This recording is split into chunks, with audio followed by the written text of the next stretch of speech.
If you want to enhance your eBay account security, removing old devices from your security settings is a good practice. Follow these steps to manage your devices effectively. Step 1. Log into your eBay account.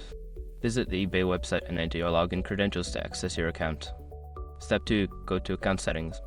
Once logged in, navigate to the Account section, usually found in the top right corner. Click on Account Settings to proceed.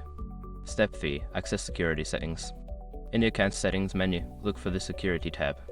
Click on it to view your security options, including device management. Step 4. Review your devices.